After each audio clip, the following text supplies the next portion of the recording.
Welcome to the channel. I'm Andrew Lasky, commercial real estate broker and investor. If you're an experienced investor or a high-income professional investing passively, chances are you've been told that multifamily is the holy grail of real estate. I used to think the same exact thing until I started running the numbers and seeing what was really happening behind the scenes. Today, I want to walk you through why sophisticated investors, the ones who really care about stable long-term wealth and passive income, are shifting their capital out of multifamily and into retail real estate. And I'm not talking about dying malls. I'm talking about essential retail, strip centers, neighborhood plazas, and shadow-anchored properties with tenants like Publix, Chipotle, urgent care clinics, barbershops, and even dry cleaners. The type of places that people go every single week.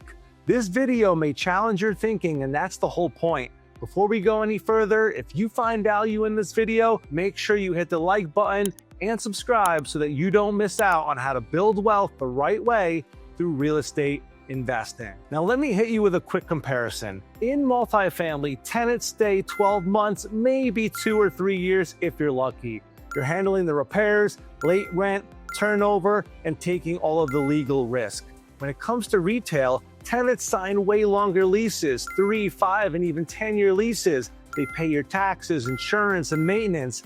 These assets operate like clockwork. Plus, and this is very big, while investors are buying multifamily at a 4% cap rate, you can still get 6 to 7% cap rates in retail in very strong growth markets. More cash flow, way less brain damage. That's where the smart money is moving to. Now let's start with the lease structure. In multifamily, you are on the hook for everything. You pay the property taxes, you pay the maintenance, the insurance, the repairs, and in some cases, you even pay the utilities. And every single month, there is a chance that these costs can change and go up, eating your profit.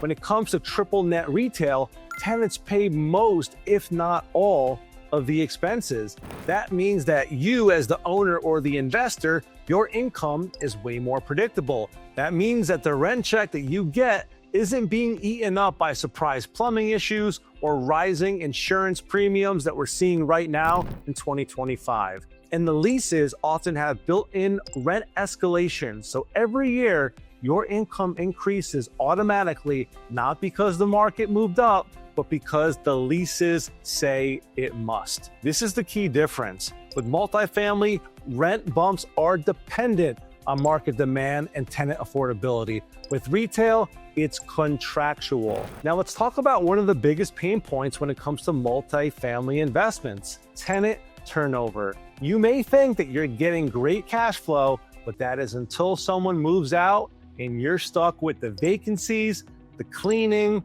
the marketing of the unit, and screening new tenants. Even in these larger multifamily deals where you have a very experienced property manager, these turnover costs eat into your returns. When we compare that with retail, tenants spend tens or even hundreds of thousands of dollars building out and customizing their space.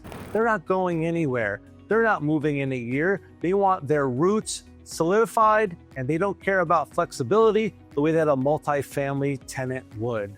And here's the kicker. Most retail tenants pay their own utilities, they do their own repairs, and they even contribute to the property maintenance. What's the result of that? A retail owner spends far less time managing headaches and far more time collecting stable income. If you are a professional investor looking to scale your portfolio or a high performer investing your money passively, you want efficiency, and that is why retail just simply makes more sense. Now let's address the elephant in the room, the retail is dying narrative that you see online. The truth is, bad retail is absolutely dying. What's thriving right now is service-based, convenient-oriented retail, the kind of places that Amazon could never replace. We're talking about urgent care clinics, nail salons, hair salons, veterinarian offices, barbershops, your favorite coffee shops, fitness studios, and the restaurants that you love to visit on the weekends. These are daily need businesses that thrive even in a downturn. In fact, many of these businesses were booming during COVID while multifamily owners were dealing with non-paying tenants and having to do evictions. Retail's resilience is about understanding who the customer is, how often they come, and why the tenant can't just close their doors and sell their products online. Now let's talk about the returns. Multifamily has been institutionalized. You're seeing 4% cap rates, sometimes even 3.5% in primary markets. Look, that's fine if you're looking to hold the property for a very long time or have a trophy asset that you're never going to sell. But most of the time, that doesn't work for private investors.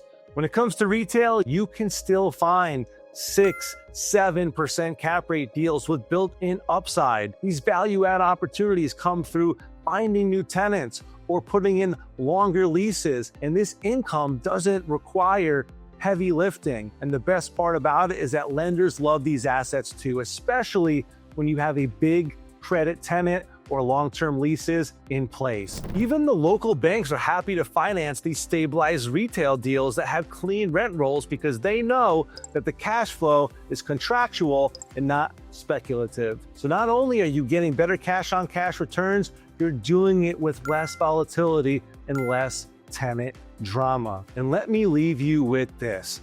Multifamily investing has become very saturated.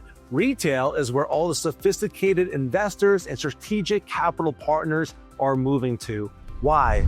Because it offers long-term passive income, inflation protection through rent escalations, stronger returns with less active management, and in many cases, better risk-adjusted outcomes. Now look, I'm not saying that multifamily is bad. It's just not the best option anymore in 2025, especially if you're looking to preserve and grow your capital without micromanaging tenants. In the next video, I'm going to break down how to underwrite a retail deal like a professional, even if you're just getting started. Make sure that you subscribe to the channel so that you don't miss it.